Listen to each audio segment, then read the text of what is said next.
So it's nice to know that Christopher Nolan is also a fan of Michael Mann.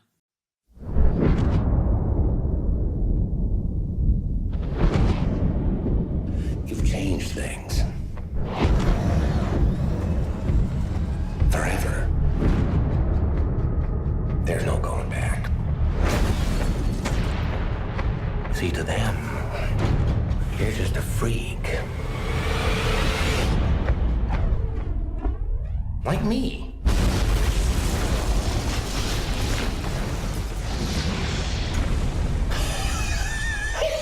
This had probably the best marketing of any superhero film ever. Like even the stuff like this is like they didn't push it as hard as maybe they would nowadays, but like even the I believe in Harvey Dent stuff, like the political ad campaigns. I think there was even a phone number you could call. Oh no, it was crazy, the marketing for this film. They did a lot of crazy stuff that they just don't do. Probably because it just maybe wouldn't work, but because everyone's done something at this point. I remember Comic-Con that year, they put a bunch of money out there that had the Joker on it. And like the money had like decoder messages on it that told people where to rally. And then like these websites would report on it like these were events happening in Gotham City. There was actually like a campaign website for Harvey Dent, and like they had a bus go around for like his campaign. I love that shit. I love it so much. Yeah, it was nuts. Well, this movie was like inescapable when it was being marketed. You know, honestly, it still might be inescapable. But let me start off by introducing the show. Hello, welcome back to another episode of the Batman Retrospective on the Waffle Press. I'm your host, Diego Crespo. With me today is Matt Garingo. That's me. And this episode feels different. This is we talk about some small movies here, some big movies. We did a Star Wars retrospective. This one feels like you just mentioned how it was inescapable at the time. It still kind of feels inescapable. We're here to talk about The Dark Knight. This is the loftiest film I think we've ever discussed on this podcast. And that's weird because we talked about every Star Wars movie. Yes. How does that happen? Well, it happens because people are still talking about this fucking movie. Everyone's kind of decided that the first few Star Wars movies are just classics, and there still seems to be a lot of debate about The Dark Knight, which is interesting. I mean, most movies don't spawn that much debate, but this was definitely one of the biggest game changers, I think. This probably is the biggest game-changing movie in my life. Yeah. Huh, how about that? Well, 'cause the way I see it, like, in terms of formula, there's ways mainstream action movies kind of fall into, and there's kind of major shifts that come. The biggest you see when Indiana Jones comes out, every movie starts being Indiana Jones. And then Die Hard comes out, and then we had tons of movies trying to be Die Hard. And then I don't think we got another major shift in how action movies were done formulaically, not like substance-wise, until The Dark Knight. After this came out, every movie was trying to be The Dark Knight. I'm gonna not fight you on that because I think there's one movie we did miss, The Matrix. Aesthetically, especially. Well, yeah, but that's the leather jackets. I'm not talking aesthetic. I'm not talking aesthetic at all. I'm talking formula. I think there's obviously The Matrix wasn't like really quote unquote redone with the formula stuff like other movies, but I think what the ultimate discussion we're going to go to into that, like about what was most influential for better and worse, I think The Matrix is right there with it. I'm not saying The Matrix wasn't influential or like majorly influential. I'm just saying that in terms of a formula that people emulated. Because once Indiana Jones comes out, every action movie from then on, suddenly there's an opening action scene, and then they follow almost beat for beat the action of Indiana Jones. It's all Raiders of the Lost Ark. And then when Die Hard comes out, suddenly we have a lot of action movies where it's someone stuck in a situation. And then I don't think we got this, because we did get tons of genre-type movies. We started getting movies where the special effects overtook the actual story. So we had movies that were basically just like, oh, now we can do a twister. and now we can do alien spaceships. Like that's Jurassic Park kind of caused a shift, but not there was no real consistent formula with it, and you can Hmm. see by the diverse quality of those films. Um, but I think once the Dark Knight, and to a lesser extent, I would say Batman Begins, the one-two punch of Batman Begins and Casino Royale, which like redid origin stories. I think the Dark Knight was then the next big shift because then every movie was suddenly about fighting unstoppable forces that are like the polar opposite of the protagonist. And to go back to that formula thing, I don't know for how long, but almost every big action blockbuster had a scene where the villain was caught, but they wanted to be caught the whole time. Yeah, that happened for a while. Here is a quick rundown. Proximity alert, sir. There's a ship at warp heading right for us. Klingons? At war. No, Kirk. We both know who it is. I don't think so. It's not coming at us from Kronos.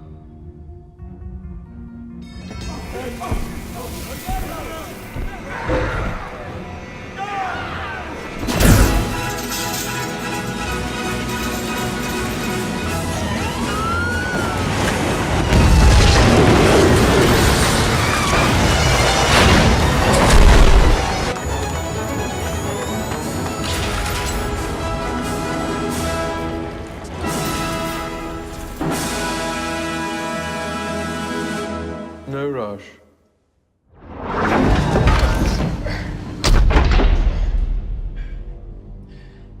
Are you ever not going to fall for that?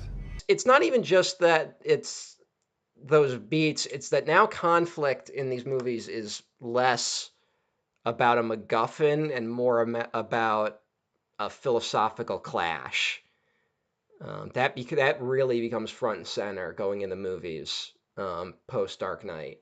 The problem is that nearly none of those movies are as good as The Dark Knight. Just before we get into more of it, in 30 seconds, your thoughts on The Dark Knight. Well, Clock's ticking. I like it. I like it a lot. I don't know. It's so weird because there's so much loaded in like a statement when you go, I like this movie, because then people take it to be like, oh, you agree with this film, or you think this film is like perfect, or something like you could read into like what just enjoying this film has a lot of baggage to it, you know? Yeah, I mean, I think recently we also talked about Fight Club. How, Yes. like, I enjoy that movie, but it's like I have no interest to rewatch it. And that's not even the movie's fault or anything like that. It's really the culture around the movie, some of it anyways, and certain fans, you know. And we always talk about, like, how, you know, it's okay to like stuff that's problematic. We have to acknowledge, if we're going to be in these circles especially, we have to acknowledge these discussions around these films. Art doesn't exist in a bubble. We have to be aware of the culture and what's causing these discussions to happen. And The Dark Knight's kind of another one of those. I will say, all right, let me just go over my history with this film first. Please, by all means. Like I said, this movie was hyped like it was nothing. It was like the biggest thing ever. I did not see Batman Begins in theaters, and I wasn't even that big a fan of it, but something about the marketing kind of got everyone into it. And it was basically just that the Joker was like front and center, and that instantly became a marketing thing of like, we're going to see this incredible performance. I saw this movie 9 times in theaters. Whoa. More than any other film I've ever seen. In fact, the first time I saw it, I went opening night, and I remember getting there like an hour before showtime and seeing a long line, and I was like, wow, that must be for the next showing. And no, it was actually the line for my showing. So I ended up buying tickets for a showing that was like a half hour later, and I was still, me and my buddy were still like 15th in line. Damn. We then we saw the movie, got out of it, and immediately bought tickets for the next showing. That's how much we enjoyed it. And then just periodically, I saw it like, I think I paid to see it like 3 more times on my own, and then the other 4 times at that point, I was invited by friends. because Wow. everyone just kind of wanted to go see it, and I kind of like just was like, yeah, I could see that again. I bought it on DVD. I think I watched it like twice on DVD and then never watched it again because I kind of just internalized it so much I didn't need to revisit it. So I'm Like gonna you just say, think about it and you're like, yeah. yeah. Well, I'd be that like, I've movie. seen it. Like I got it. I will say, I want to say I hadn't rewatched it for about 4 years before I sat down to rewatch it for this. And the first time I watched it twice for this, the first time rewatching it was kind of like a splash of cold water to the face. And I was like, oh shit, this is weird. And I was like, this is not great. And then the second time I rewatched it, I went, no, wait, it actually is kind of great. There we go. Okay, because So- we were talking about it off air. I think either before or a little after we we did the Batman Begins episode, and you were like, "Hey, man, just a heads up." Yeah. It was shocking. I was like, I will say, the stuff I didn't like about it, I still don't like about it. That's But fair. I mean, you're wrong, but go ahead. there's more to it than those things.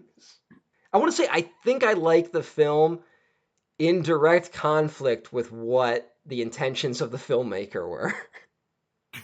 I think that's what I ended up coming out of the screening with. That's fair.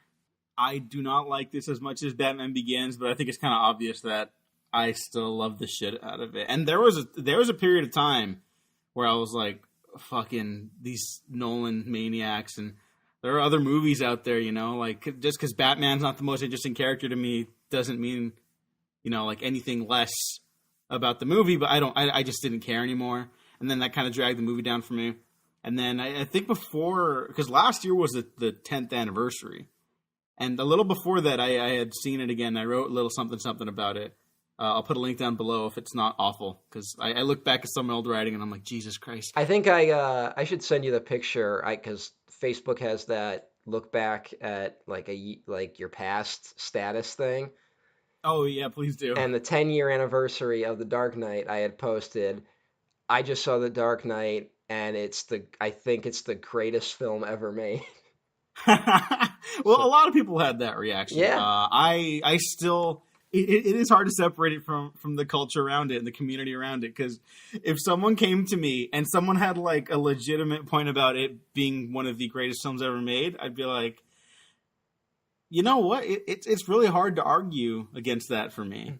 And it's not even my favorite Batman movie. I just want to say that the person who wrote that greatest film status, the Macaringo from that time, the pre-Obama Macaringo, the pre a lot of life changes Macaringo, that Macaringo is dead.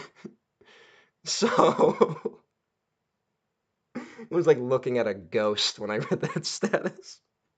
No, there's definitely issues in the film itself and what the film says, incidentally or otherwise, given how thankfully it feels like people are becoming more socially aware at a faster rate because of the internet. Not everyone, obviously, but I think people are more aware of things now than they were before. Well, even back in 2008. To be fair with Zack Snyder, which is something I definitely do not like saying, I think Batman v Superman did get the conversation kind of going where now we're examining all of Batman.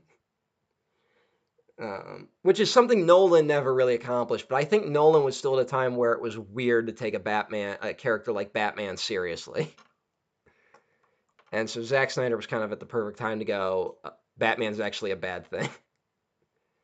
Whether or not Zack Snyder totally believes that, I believe is up for debate, or how much of it he believes, or exactly what he believes is up for debate. But I think I'm willing to bet, and I don't think this is a positive or negative thing, but I'm willing to bet that Zack Snyder doesn't actually think fondly of superheroes. So quick recap. Batman Begins. Batman, of course, is born. The Narrows is lost to fear gas, crime, toxicity. Batman kills a guy, but we don't really acknowledge that because he didn't put his hands on him. No, after he left him to die. He specifically says, I'm not going to kill you, but I don't have to save you. And you know what? For like an action, like, and I love Batman Begins. I think I've made that very clear by this point. That line works so much better in like a hardcore, like Michael Bay style action movie than it does a Batman movie where it's about bringing like order to the chaos. Yeah. I love the line, but it's like, Hey, you know what? Maybe not that. If Batman had kept Ra's al Ghul alive, maybe he could have given the people of the world a heads up that he's got a crazy daughter out there. and some guy named Bane. And so we jump forward a year to the Dark Knight. Things are going pretty swell in Gotham.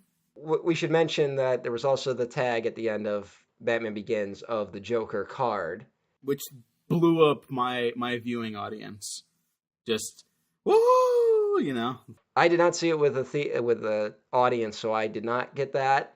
Like I said, I was in this weird state of like childhood turning into like young adulthood, where I thought Batman Begins was somehow connected to the Tim Burton movies, and I thought that Joker was a setup for the Jack Nicholson Joker. I don't know how I thought that made sense, but that's exactly what I thought in my mind. And then eventually I put together that, oh no, there's going to be a new Dark Knight. There's going to be a new Batman and a new Joker. And do you remember the initial response to Heath Ledger as the Joker? How could I not? Yeah. It was like awful. Yeah, everyone was pissed. Man, they're like, this guy's going to take over Jack Nicholson? Ugh, what's this guy Christopher Nolan thinking? Nobody likes him yet. I remember that it got up to the point of like the first image of him being released, and even people were like, what the fuck? Like they weren't into like the first image of the Joker. I remember that being like kind of divisive. But then once that one trailer dropped that showed him finally was when the conversation kind of seemed to change. Yeah, everyone's like, ooh, wait a second. Yeah. Or even like there was a first teaser where it was just the bat signal surrounded by those blue flames. It's the beginning of the movie, but we didn't know that at that point. But with like conversation and voiceover happening from each of the principal characters, and then it ends with the Joker's line saying, starting tonight, people will die. I'm a man of my word. And then you hear his laugh for the first time. Starting tonight, people will die. I'm a man of my word. And I remember that being the big point of discussion, being like, whoa, wait, what was that? I remember what happened was, because it was Comic-Con that year, right? Yeah. It was like the first time I was really paying attention to like nerd news. And that was the same year the Iron Man trailer was shown at Comic-Con. And do you remember how hyped people were for that trailer? And this was when they would show a trailer at Comic-Con and they wouldn't release it online. So you only heard reports of what was in the trailer, right? Yeah, Marvel still didn't do that when they were at fucking Comic-Con. Yeah, now they. I don't know whatever. what it's. Well, I think that's something to do with like the business model of Comic-Con. I couldn't really tell you, but Comic-Con's a fucking hierarchy. And I hate it. It's a weird thing. It is a silly place. But like I said, it kind of like everyone was talking about that Iron Man trailer. And then the Dark Knight trailer dropped, and everyone was like, it was cool, but the Iron Man trailer stole the show. And then the thing about the Dark Knight that everyone was excited about was the weird guerrilla marketing that they were doing, which lasted like all 3 days of Comic-Con. And I just remember following that. That's what was kind of interesting, but the trailer itself was kind of overshadowed by that Iron Man trailer. See, it's so weird, because I remember seeing the Iron Man trailer eventually. And this might have been just me being more of a Batman guy from back in the day. But none of the Iron Man trailers like excited me. I was like, oh, Iron Man. Okay, sure, whatever. I'm all about Batman. Like all the way up to the movie, and then I ended up liking Iron Man a lot. But I was like, all the way to the theater, I was convinced that movie was going to suck. So that wasn't me, and I'm curious if that was just me not liking the trailers, or if that was me in my teenage nerd bubble being like, nah, Batman all the way, you know? Well, I think for that time, I don't think anyone really knew what was coming, you know? Both in terms of the Dark Knight really elevating the genre. Whether you like the movie or not, it did change the public perception of the superhero genre. And then Iron Man starting the Marvel Cinematic Universe, which I remember I think was only like announced like officially only a couple months before Iron Man came out. Like we all knew that Marvel was now producing their own stuff, but we didn't know that there was going to be like a shared universe until just before it came out. And then of course there was the Nick Fury thing. Yeah, that just fucking. I hadn't seen like obviously all the Marvel movies have their cameos and stuff now, but nothing compared to that. There will never be a moment like that. Yeah, the Thanos reveal at the end of the first Avengers movie was pretty cool, though. Those actually might be. That's the closest you could get to that first Nick Fury reveal. Yeah. The problem is neither of those reveals make any sense now. I can jive with the Nick Fury one. The Avengers one totally doesn't. Nick Fury one makes a little bit of sense because they kind of just justify it where they're like, you didn't get in. And then that's the whole back half of Iron Man 2 is the Avengers stuff. But it sounds like he's already has an initiative set up, you know? Like, whatever. But then... No, we'll talk about Iron Man at some point, I'm sure. Mm-hmm. But the Thanos one is literally, like, it references things that never come into play. Yeah, no, like... it's so stupid. But whatever. How certain filmmakers just keep ignoring things. No, fuck continuity. Who gives a shit? You know, I would be okay with that if the movies they made were worth more than one viewing. But whatever. I gotta move on about that. I don't want to get down that rabbit hole. All right, so The Dark Knight. Look, you all know everything that happens in this movie, but we should talk a little bit about some of that stuff anyways. Well, yeah, I think we should because it's worth revisiting. I mean, I don't know. This movie's like burned into my brain forever. And no, here's the thing. Again, when I went back to rewatch it, and I was a little, hesitant. It won me back over, head over heels. Again, not perfect.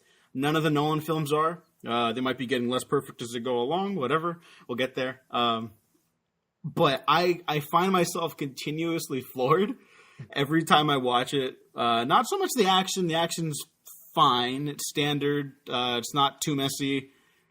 But just like everything feels like not just like a real movie, because that's kind of a criticism I toss around some of these superhero things. But like everything has this really like heavy weight to it emotionally, thematically, politically, for better and for worse sometimes. Mm-hmm.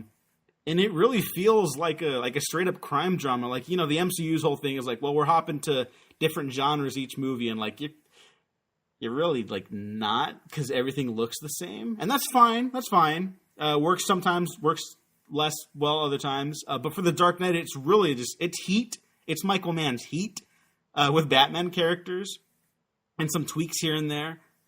But it feels like unlike anything else, not just up to that point, but maybe even still now, involving anything with live-action superheroes. Well, the thing that's frustrating about this movie is that everyone learned the wrong lessons from it.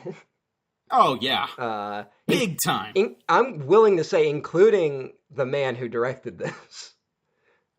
But I have yet to rewatch The Dark Knight Rises, so... I also have not rewatched it. We will recently, see. So, but we will. But the opening robbery is like almost a mission statement of the film.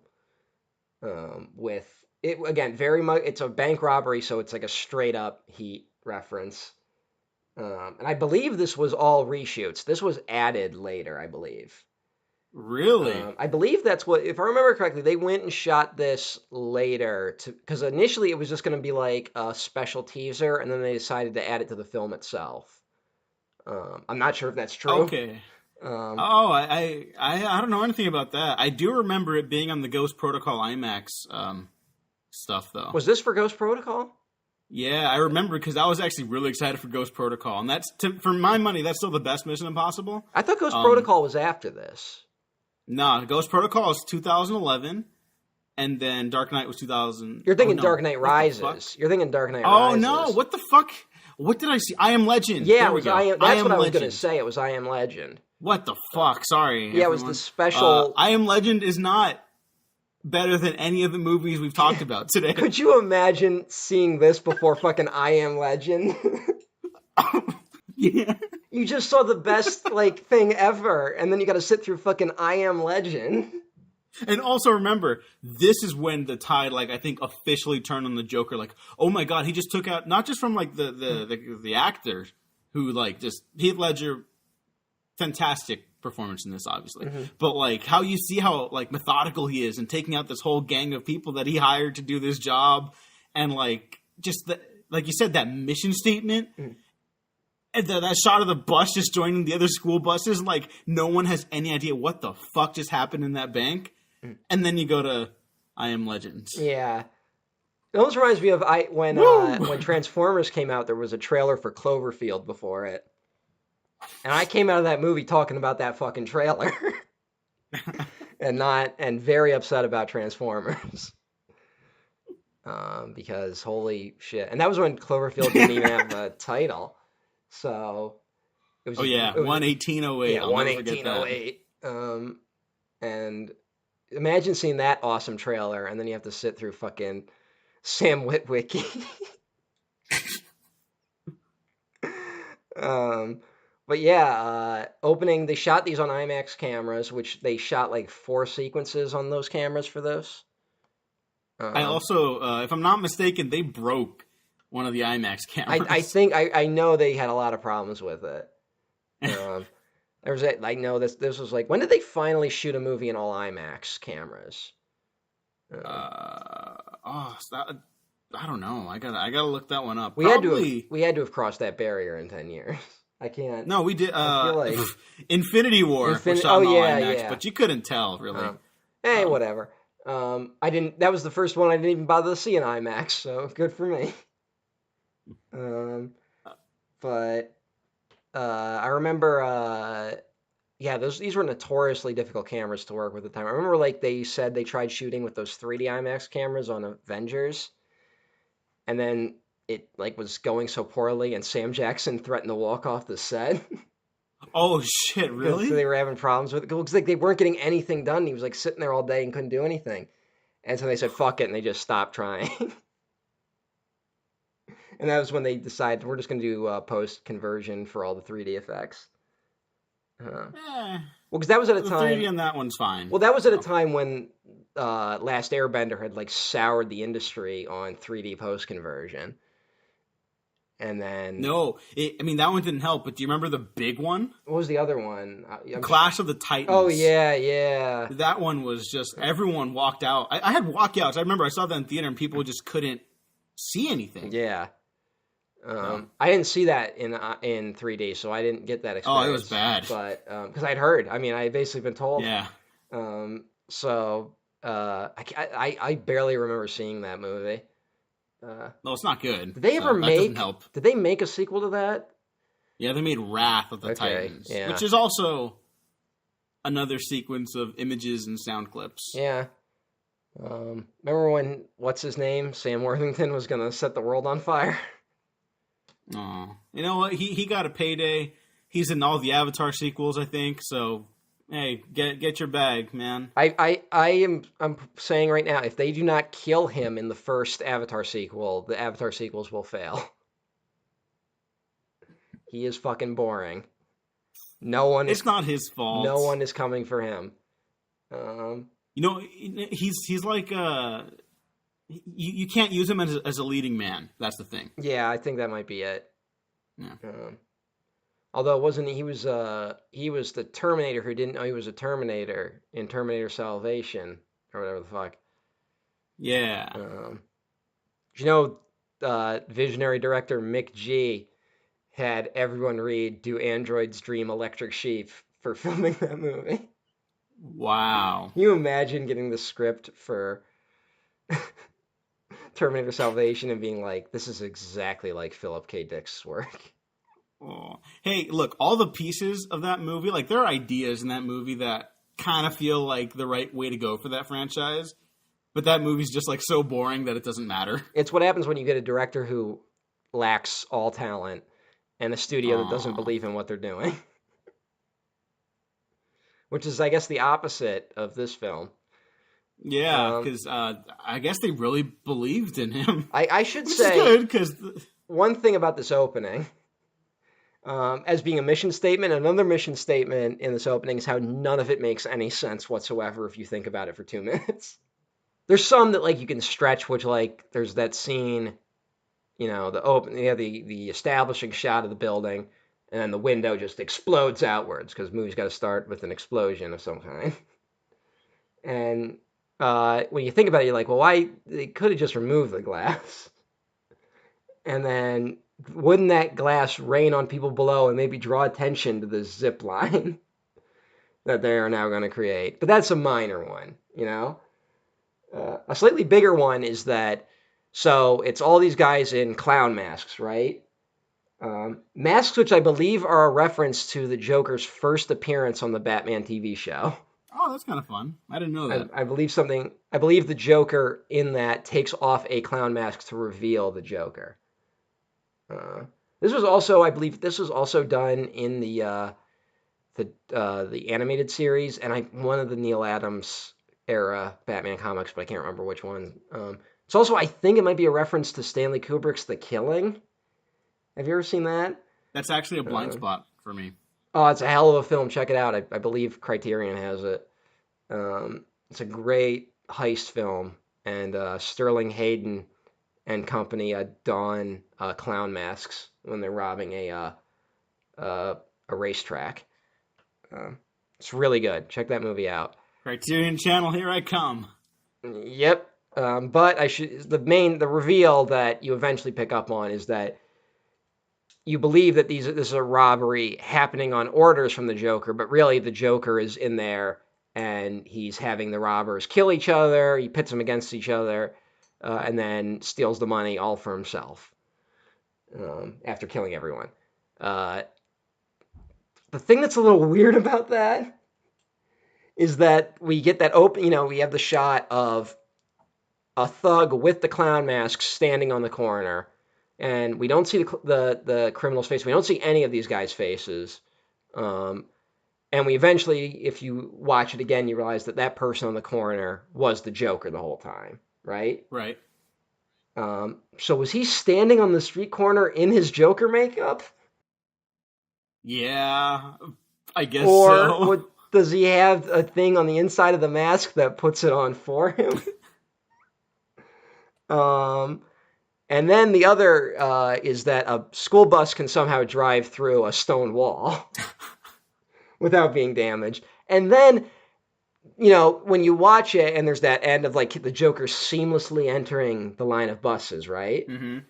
You're like, oh, wow. And then no one will know what happened. But then you're like, what do the other school buses think? Like, didn't they just see this? Well, look, those are genuinely funny, like, little thought bubbles that we have about the movie.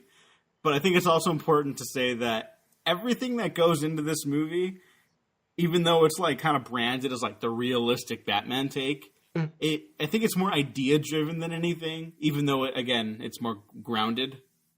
That's the thing. You have to watch this movie on an idea level, but what it is in direct conflict with its realistic aesthetic. Like, because it makes so little sense when you really think about it. It's kind of incredible. It's kind of why I wish someone like imagine what Michael Mann would have done with this. Like, because this is very clearly trying to be Michael Mann light a little bit. And that's not a problem. Nolan I think they're even friends, if not colleagues at times. They share work with each other. Michael Mann has friends? Well, he's married, and he's been married for a while, so something must be okay. That doesn't mean anything. Well, the fact that he hasn't gotten divorced, given his reputation on set, I think that speaks for it. But whatever, I don't want to get into the whole thing. Didn't he like grab Johnny Depp on Public Enemies and was like, "You're fucking ruining this movie. You can't fucking act." Yeah, but that makes him a hero. Yeah, in retrospect. But he didn't. It's not like he was like, "Oh, deep down I know this guy's an asshole." Oh no, it's an incidental thing, but still. Yeah. Oh, but the point I'm making is that Michael Mann. His stories are also grounded, but he's also a very idea and like emotional driven filmmaker. And it's not that he sacrifices logic for the emotion, but he's more interested in that. And he's almost kind of elemental at times, He kind of really go with the mood and the atmosphere. with his stories more so than the plot. Mood, atmosphere, getting really into the process. But yeah, not super. It doesn't lean hard into the logic of the movies. And I think that would have made Dark Knight an even better film in retrospect. Yeah, well, I think the problem is I'm not even sure if what I'm saying makes it a necessarily bad film. I'm just saying that when people walked away from this and were like, that's a super realistic, serious Batman take or some shit. Like, you know the type of people I'm talking about. Yeah. When they walked away from this, and then when you see what it actually is, which the movie doesn't make any fucking sense, it's very odd, you know? Yeah. Also, there's a lot of weird choices in this, which is a Nolan thing where there are some shots and some moments that don't, where you're kind of left wondering what that was about. I kind of feel what you're saying. I don't have it. I didn't write anything down in my notes, but I know exactly what you mean. Where it's like, that was a little, Like, yeah, there's one shot that it's kind of a little awkward in my opinion, which is the shot of the one guy gets electrocuted by the bank vault, right? Mm-hmm. And it's like cut away in the scene where tension is ramping up, and it's right when one of the bank tellers shoots one of the other guys. It's intercut with this guy having problems with the vault, and we're also getting details about how this is more than just a regular bank. We've been slowly like it's going to an outside number, and we eventually find out it's a mob bank, you know. Mm-hmm. Which I guess those are things. Yeah, I mean, again, that whole realistic thing. It's like, wait a second, like obviously I didn't catch it when I was younger, but now I'm like, what? Again, it's got like this really grounded aesthetic of like post 9/11 America, but it's also a world where it's cops and robbers. Yeah, and honestly, I'm kind of okay with that. The problem is, again, mostly on the subculture around the film. And then we get a shot that I still do not understand, despite seeing this film 9 times in theaters. I don't know what the shot means. Which is the Joker, the guy's like, people used to believe in something, and the Joker sticks a thing in the guy's mouth. And I guess it like clamps onto the guy's mouth. I'm not sure what that's about. And Wait, Joker did it? does his famous line. Well, because why doesn't the guy spit it out? Oh, I thought he just shoved it in deep. Maybe, but you could still spit it out. Might be hard. That was like a big canister thing. We have a thing called a gag reflex, Diego. Yeah, and sometimes they don't work. Yeah, well, maybe. I don't know. I have like the strongest fucking gag reflex on earth. So, but anyway, he sticks it in. Joker does his famous whatever doesn't kill you simply makes you stranger. And then walks away, and there's like a little thing on it, and it pulls a cord on it. You think it's a grenade at first, and then smoke comes out, and the guy makes a funny noise. What happened? Well, he moans because he's like, what the fuck? So here's what I thought when I first saw it. I thought that was like the new iteration of the laughing gas. Same. That's exactly the same thing I was thinking. And then I was like, oh my god, when we see the full movie, we're going to see like the aftermath. And like it never do. And that's okay. Yeah, it never comes back. There's never like a rictus grin corpse. Yeah. And which is odd because the Scarecrow is still on the loose, so the Joker could have easily gotten chemicals from him. Yeah. But again, what it doesn't do, there's no reveal. Like, we don't find out that it was poison gas. Maybe it's just like a joke. Like, it's just a smoke thing or something. Well, that's the other option. But again, we're never given a definitive answer. And this movie is full of little moments like that, which I can understand for someone watching it, those little moments adding up and making you not enjoy this movie. You know? Honestly, they would probably bother me, but I think I've talked about it a number of times too, where it's like, if the overall ideas of the film and like, if entire scenes are like that and they didn't actually influence the narrative or the story in any way, then that'd be a deal breaker for me. Well, I want to stress there's a difference between people who walk into movies who are like, why fuel doesn't make sense in Star Wars? Like, yeah, like there's a There's a big difference there.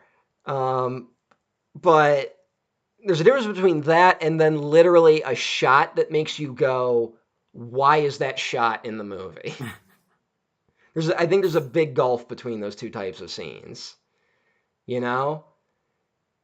I like, guess that one is just, it's never been a deal breaker for me here. There are things that I'll get to. I'm not saying deal breaker. I'm not saying deal breaker, but the former example is on you, the viewer. Mm-hmm.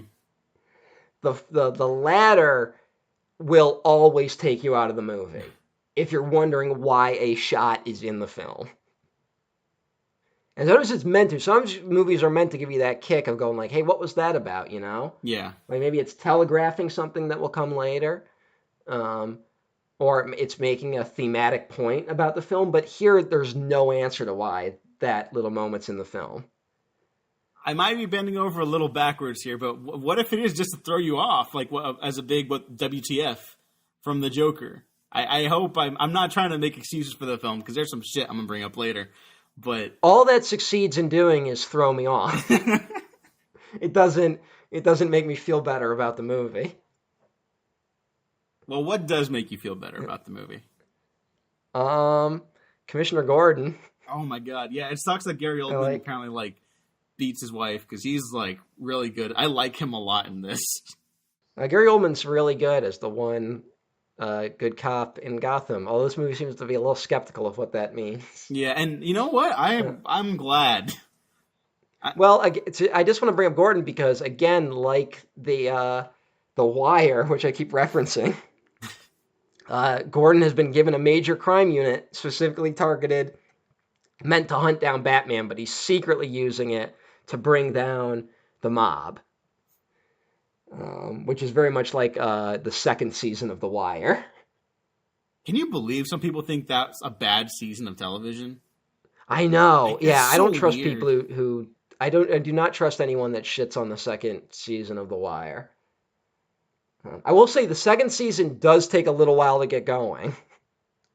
It's a little weird considering where the first season leaves off, but once it gets going, it is just as good as the best of the show. Yeah. I mean, every season, not that it takes a while to get going, but each of them have their strengths. And season 2, give it more respect out there, you fucking heathens. But yeah, I found myself really interested in the drama of all the stuff this movie's got going on. Like, it really takes its time to.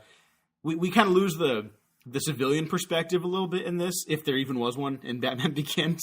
But it really is like a straight up crime drama. Like, we're following all these legal pursuits. We're going into the courtrooms. There's more courtroom scenes in this than the first season of Daredevil, which is just fucking shocking. Well, I should say that the idea of civilians in these movies, where we've complained about superhero films seeming to forget the fact that they're about protecting people and saving people. The Nolan Batman movies make a specific point that is not what these films are about.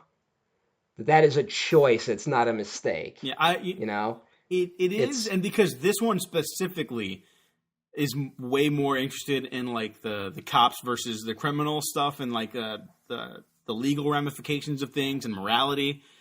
From the lens of Law and Order, I can really get behind it in this one, but I also think, given that it's ultimately about the city of Gotham and its citizens, this is a really packed movie, and it honestly might be a little too long already, but I do wish that there was a little bit more from that. If the third movie gave us that, I wouldn't be complaining about this, but that one doesn't.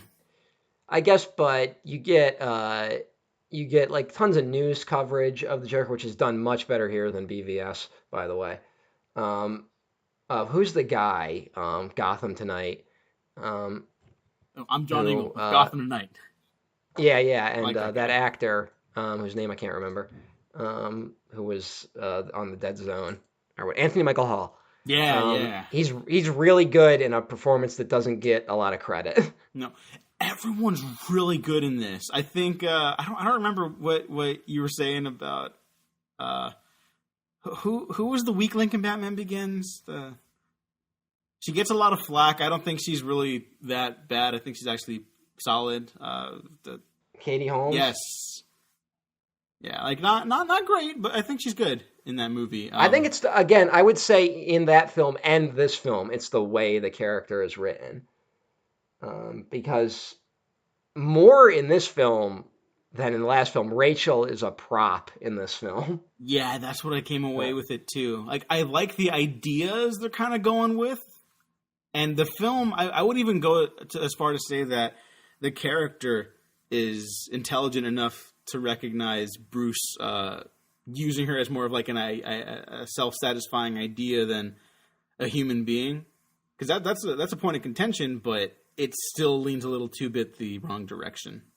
Well, the fake out of this movie is that they get you to believe she's not just a prop, and then the movie flips it on you at one point, which it's very weird to do with a female character. Yeah. I'm just saying, I get why a lot of women out there are not Christopher Nolan fans. Yeah, I mean, there's the whole like running joke online about like, well, who's gonna play the next dead wife in a Christopher Nolan movie? Exactly. You know, and I'm a fan, but like that criticism doesn't come out of nowhere. Yeah, it's not bullshit. We should also say, so again, like I said earlier, the Scarecrow returns in this film for about 2 minutes. You know, I wish he was in more of these, and he's so good, man. I love Cillian Murphy. Oh, yeah. But I should say, in 2008, as a comic book nerd, the thing I was most excited about for this movie, it's going to sound weird, but the fact that the Scarecrow was going to be in it.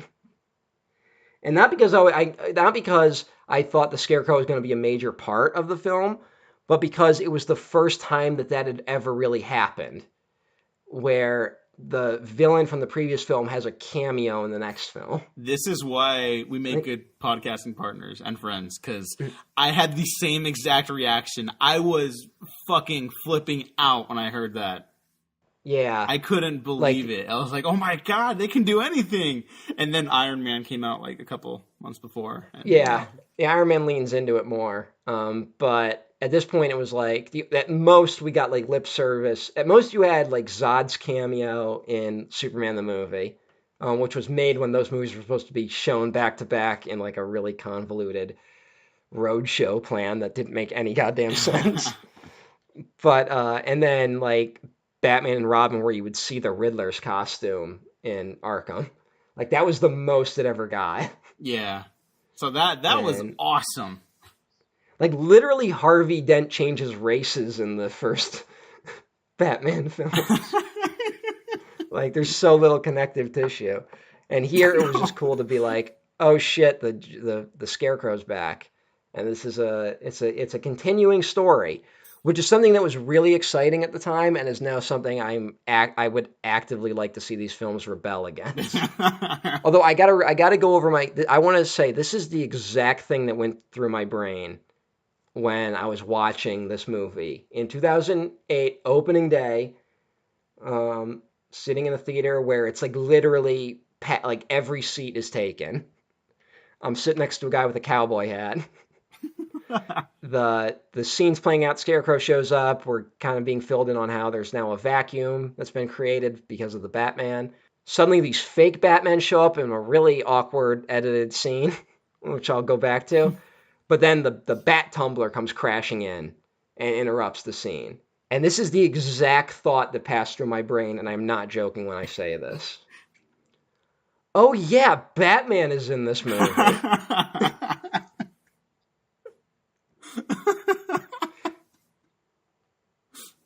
Which that's just to give you an example of what the marketing had conditioned everyone for. I totally forgot I was actually paying to see a Batman film, which is weird.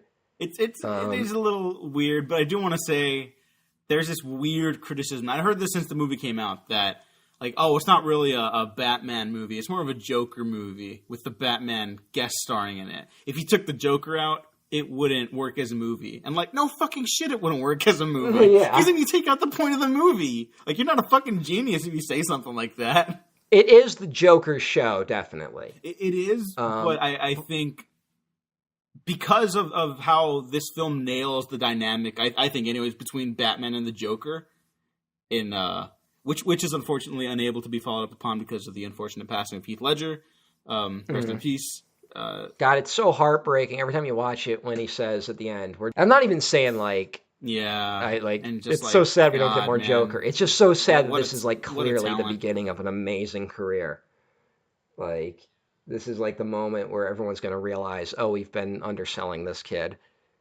And then Yeah. it just, life sucks sometimes. Yeah.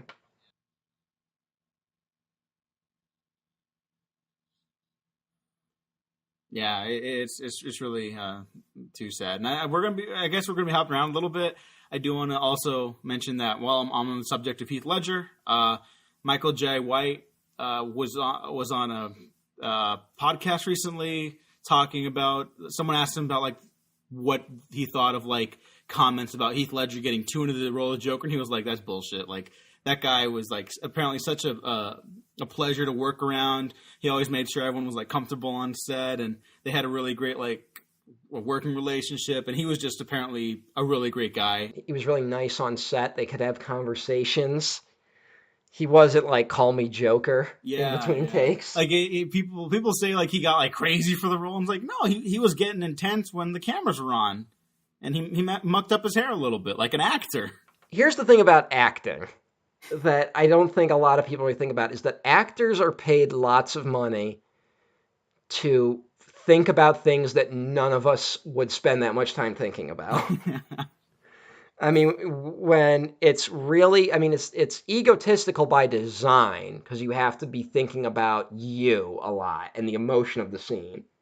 But it's not this like Olympic thing where you have to torture yourself. You just have to get super introspective a lot of the time. And that's what you read about Heath Ledger is that's what he did. Like he shut himself off. He like wrote in notebooks, like trying to get into the character of the Joker. And I'm willing to bet if you read those notebooks, they would be very like simple and basic observations, Mm-hmm. But every now and then there would be like an interesting idea.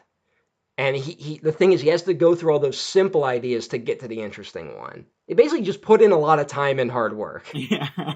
And he didn't waste a lot of time mailing used condoms to people. Yeah, like what the fuck, dude? Or dead rats. Yeah. Like, that's not what it's about. I mean, it's the thing of like, this is going to be a weird comparison, but I might have actually made this comparison on this show already. But Bob Dylan can like auction off his notebooks for like millions of dollars, right? Right. Like, because everyone's like, oh, he's this lyrical genius. He writes indecipherable poetry that somehow speaks to every male under 25. And then you get those notebooks and they're full of observations that are like, time is like a train. It just keeps on moving. And you're like, well, yeah, no shit. But again, you have to go through he put a lot of work into making the obvious observations to try to get to like a greater truth, Yeah. And I'm willing to bet that's kind of just what Heath Ledger did. And it's not like, what I'm saying is it's not this like, he didn't like walk into a prism that he couldn't return from. Yeah, he didn't like lose his mind or anything like that. He was from the sound of it, he was a good, hardworking human being who gave a fantastic performance and leaves behind a fantastic reputation and a fantastic career. At most, you can say that his unfortunate situation was a result of him working too hard. But in that instance, the fact that he's playing the Joker is incidental. Yeah. Like he could have been playing any other major role, and it would have been equally as damaging to him if that's what contributed to his condition. So, yeah. Apologies to all listeners. Also, this is going to be a long one. So just hang in there. Hey, whatever. Yeah. Fuck off. I think we're doing good so far. We're doing good now. We've had a lot to talk about. I want to say no thank you to the fucking person who is now out of my life, and I doubt is listening to this, but who was for some reason really hell-bent on letting me know that Heath Ledger only won the Oscar because he died. Oh, yeah. Anyone who says that, go fuck yourself. I'm sorry. But, like, I don't know why that person cared so much about me knowing that. I don't know what greater point that person was trying to make. And that person made very shallow observations about all media, and I wish I had a time machine to go back in time to be like, Fight Club sucks. I think there's a through line between that kind of mentality and something that CinemaSins and other kind of YouTube This person definitely went in that direction towards the end. that kind of nurtures and like fosters that mentality of like, we're trying to like outthink the art that they consume, you know? Before CinemaSins, that was just called crack.com. Oh boy. Which crack.com actually does some good stuff every now and then, but they used to do a thing, I don't remember what it's called, where they would just write fake scripts for a movie that would just point out all the logical inconsistencies. Oh, that's not fun. It was basically CinemaSins light, except, to be fair to Cracked, it was actually funny. Oh, okay, well then. Like Honest Trailers gets 1 point above CinemaSins because they're actually kind of funny sometimes. Yeah, and they you know lose what a else? Point Because they're made by a creep. Oh, well, no, he's gone and done, and he's gone now, so they did the right thing. Yeah, like immediately, thankfully. But yeah. I will give points to Screen Junkies because I don't watch them a lot. I was never. This is nothing against them. I was just never a big fan of Honest Trailers and stuff like that. But from what I have seen, they at least kind of foster more interesting conversations than the general YouTube consensus, I guess. Without Honest Trailers, I never would have found Jenny Nicholson, which is one of the best YouTube channels out there. Oh, yeah, she's awesome. Which is a very funny channel that I enjoy. Wow, that just sounded like a robot talking. That sounds like Nolan describing anything that he likes. Oh my God, speaking of which...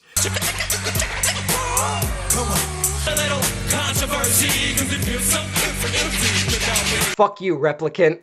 Oh my God, Nolan wouldn't have made a good Blade Runner movie, I don't think.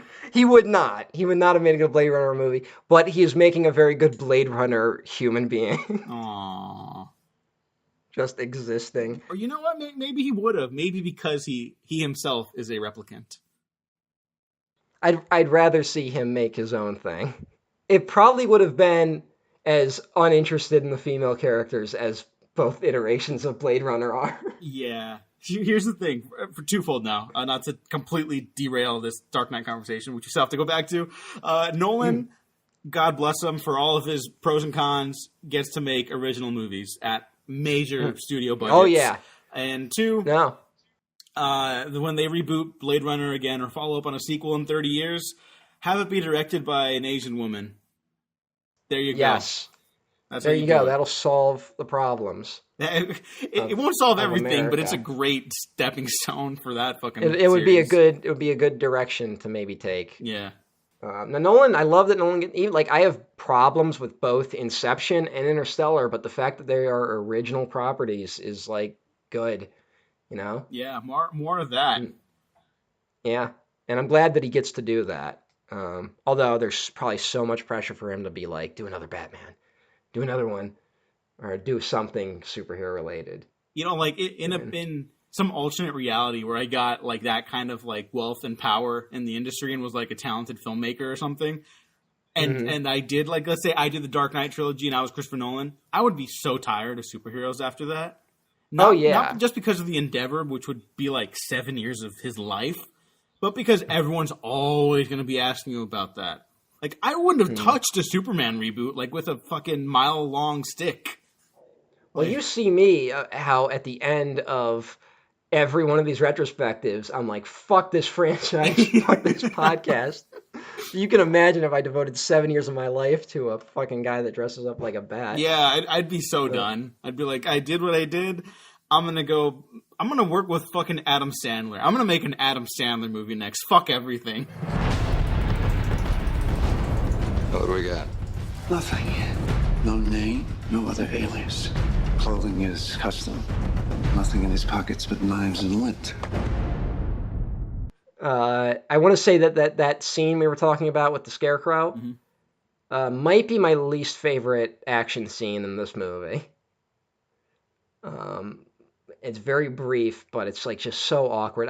They're trying to do an extension of the chaotic fight from Batman Begins. and it just doesn't work here. I don't know why. Like rewatching Batman Begins, I was really nervous about like having to rewatch the like odd chaos editing. Yeah. But it really worked there for me. And in this film, when they do it, it doesn't work. I'm not exactly sure what changed. I don't know if this is going to solve your question, but I think a big part of it is that Batman Begins and Dark Knight, while both are very clearly Nolan films, they're very different from each other. At least even down to like the aesthetics, I think, not just the plot. But Batman Begins is very much popcorn summer action movie with like a grounded edge to it. Dark Knight is less action oriented, so when the action does happen and it hasn't evolved from the Batman Begins days, I don't think it fits anymore. It's not bad. It's just no one walks away from the Dark Knight being like, "Oh, that fight sequence was amazing," you know, with the exception of maybe one. I really like the idea that all the fights with the Joker are themselves really awkward. I like that it's not a physical confrontation, that it's almost a joke. But there's a couple of, like, there's this action scene and then there's the Hong Kong sequence, which are just really intensely boring. Yeah, like, you know what made the Hong Kong sequence kind of more exciting is if they framed it like the warehouse sequence in Batman Begins. Maybe, or the shipyard, whatever. But even then, you're kind of redoing what you already did, but they're already doing it anyways. But it's also kind of part of the head fake that this movie does, which is that you think it's a very straightforward Batman's going to fight the Joker movie, and then it flips it on its head in the midpoint. Which is the world turns upside down like the Joker. You know, that's where I see people getting annoyed with this movie, because like that's really obvious and simple. And the camera literally turns upside down with the Joker at the end of the film. Yeah. And I get people being like, that's really on the nose, because it is. But that's what the film is doing. Yeah. So. No, like it totally is, but I fucking love it. Like Stranger Things did something with that last year where Hopper goes into the upside down, and so the camera flips and you're like, oh, and it's like, yeah, but come on, how could you not do that? Yeah, but the problem with Stranger Things Season 2 is that it's about nothing. It's got issues. I thought it was kind of fun, but yeah. It's fun, it's just not about anything. Yeah. I mean, there's plenty of media like that. Yeah. Although, I do like, there's one shot in this action scene that I really do like, which is Batman is on the side of the Scarecrow's truck, or van, or whatever, and hits the pillar and gets knocked off. And then Batman just kind of just gets up, kind of like sighs, and then just walks away.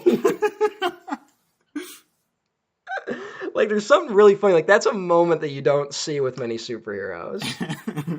Like that moment where they have to like just kind of like awkwardly walk from room to room. And I really like that. And of course, that's what gives Batman the idea of fixing the helmet, which makes sense in this movie, but I always like the cowl, like the Batman cowl, because it gives him like these weird movements that separate him from the characters around him. It does give him like an almost, might sound weird or like a bit of a stretch, but like a mythological feel, you know? Like he's more than human, or just like different enough from a human being. It makes more sense in a movie where, you know, it's more fantastical. Here, if you're kind of going for a more grounded thing, it does make sense that a guy who's like the world's greatest detective would want a helmet where he could turn his head. Yeah. All the tech stuff is kind of fun in this. Yeah, we get a new Batcave in this, because Wayne Manor still hasn't been rebuilt. Yeah. Oh, little touches like that I love so much, even now. You know, because so many of these things kind of like soft reboot every time they have another entry. But like, I in hindsight, it's really weird that like this is arguably the most beloved of the Batman films, and a general consensus. And there's very little like iconography from the character. Yeah, there's very little Batman stuff in this. Yeah, like that. There's no batarangs. Oh my god! Yeah, instead of the batarangs, you get the thing in the wrist gauntlet. There's no mansion. The Batcave is under a sink. We should point out that the wrist gauntlet doesn't look like bats at all. Yeah, there's no bat motif to them. Like, there's kind of like that thing where there's like sonar, like a bat, you know? But it's like there's very little Batman in this Batman movie. Yeah. Well, no, not like a bat, like a submarine. Oh, yeah, like a submarine, Mr. Wayne. See, like stuff like that, it's like, Nolan's got a sense of humor that is very underappreciated. He's a funny guy, even for a robot. There are jokes in these movies that I don't understand how Nolan could have come up with them. Oh, there's the great one that I just love with all my heart. What I did bloody tell you. I suppose you're going to lock me up as well. As your accomplice. Accomplice? I'm going to tell them the whole thing was your idea. Like, that's so charming and funny.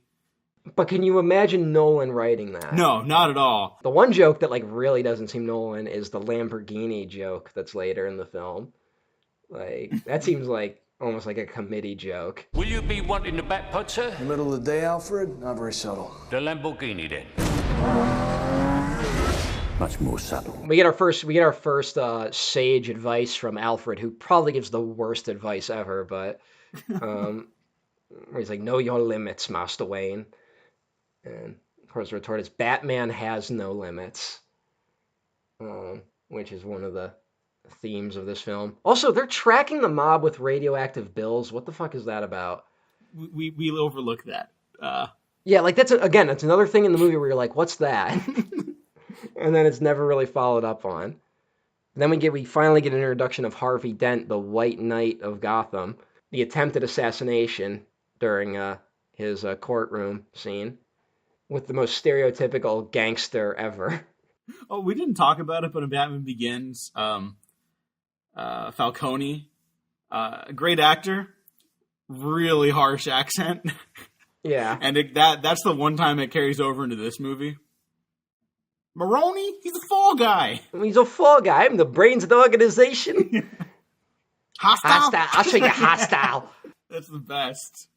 Yeah. That's kind of badass when he grabs the gun away after it jams and just socks him in the face. And then he just says, Your Honor, I'm not done, as they're dragging him away. And the audience claps because he's not afraid. I should say they shrug off that assassination attempt way too easily. To, like, applaud him. Not just applaud him, but, like, in the next scene, Rachel's like, if they're trying to kill you, that must mean we're doing something right. Yeah. And you're like, Rachel, your boss was killed in the last film. The DA was shot in the last film. Like, that's a weird little moment. It's a little silly, but, and again, I might be bending over for the film here. Like, maybe that's just Rachel's hardened, like, Gotham sensibilities.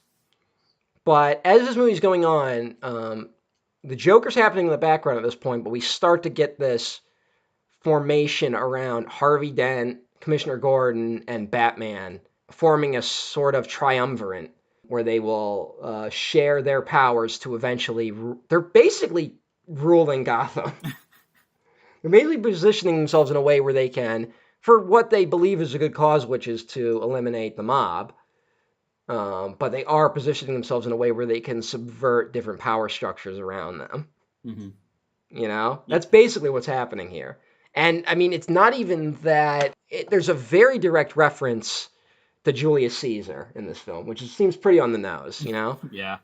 And this movie does actually... Harvey Dent does actually say, sometimes we need to suspend democracy. And that's the moment where Bruce Wayne is like, I like the cut of this guy's jib. And that's very concerning. I mean... whether or not it's the intention of the filmmakers, but to me, that's a very telling line. Because I was reading someone who was defending Batman v Superman recently. And they were comparing it to Paul Verhoeven's Starship Troopers. And so, you know, Starship Troopers is like an overtly fascist film, but you walk out of that movie knowing the film is against fascism, that it's a parody of fascism. And they were trying to argue that that's what Batman v Superman was kind of doing. But I was trying to think, like, Batman v Superman doesn't have that tell, you know? Yeah. Like, it never has that moment where it really does it. Whereas Starship Troopers the first classroom scene is a scene talking about how democracy is bad. And again, in this, we have a line about suspending democracy and referencing Caesar and how Caesar basically appointed himself dictator. And to bring it back to the triumvirate thing, that's exactly what happened in Rome with the first triumvirate. The Roman first triumvirate was the aligning of power between Julius Caesar, Pompey the Great, and Marcus Crassus. They kind of came together, and they were able to subvert the powers of the Senate to get their desires through, what they wanted to accomplish. And they basically used it to conquer Gaul. That was the goal. They were using it to conquer Gaul, which is, I believe, what would become France and Germany. Of course, we kind of know what happened with this triumvirate. And we should say that the triumvirate, in this film, the triumvirate is founded on a mutual understanding of we're doing the right thing, we're bringing down the mob. Whereas a lot of historians view the historic first triumvirate as three guys who secretly wanted to take over, but they knew they had to work together to get what they wanted. But they knew they would turn on each other at the drop of a hat. Which is, of course, what happened because Crassus died and suddenly it became a power struggle between Pompey the Great and Caesar, which turned into a civil war. Pompey loses the civil war and Julius Caesar appoints himself, lifetime ruler. I don't believe he appointed himself emperor just yet, but he basically took over and abolished the Senate, which he was then assassinated for. And the second triumvirate was established, which featured Augustus, later at first Octavius, and Mark Antony were two of the members, which they ended up in a war. Mark Antony is, of course, killed, and Octavius establishes Rome as an empire. So what I'm saying is there's a very direct connection between Rome becoming an empire and this film and Batman becoming, kind of a dictator. I never looked at it that way. I am not willing to say that was the intention of the filmmakers, but that is a way you can read the film.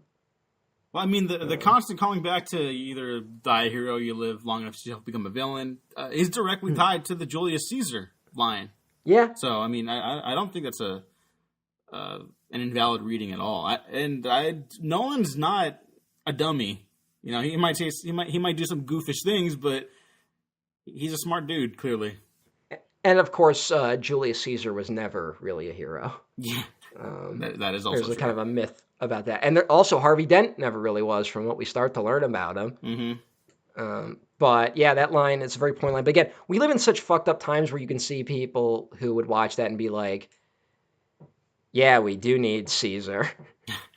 Which is exactly what happened in Rome. I mean, Caesar was a populist. That's what Julius Caesar was, and that's how he kind of won at the end of the day. Pompey was a military leader, but Caesar was popular with the citizens of Rome. And Caesar made sure his legions were loyal specifically to him and not to Rome itself, which is how he kind of ended up winning the Roman Civil War. And, of course, I would say that the same is true for our sitting president currently. And again, when you see this consolidation of power between the law and order of the city, we have law, order, represented by, Dent and Gordon. And then you have the business elite, which is Bruce Wayne. And the business elite is funding a secret war. An illegal vigilante. That's what's happening in this movie. But only two people know about it, Alfred and Rachel. I guess Bruce also, because he's the one doing it. Yeah, but well, to be fair, Gordon and the other guy, then they do not know it's being funded by a business elite, but they have to know that the Batman is getting his resources from somewhere. Yeah. And they have to know they're endorsing a vigilante on some level. I mean, even not financially, but just physically, they are. Gordon's actions with the MCU are encouraging and supporting the Batman. Evening, Commissioner. Why so serious?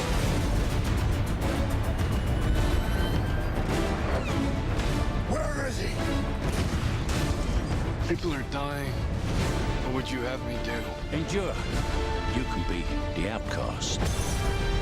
You can make the choice that no one else will face. The right choice. Gotham needs you. A little fighting here. I like that. Then you're gonna love me. Now that's more like it, Mr. Wayne.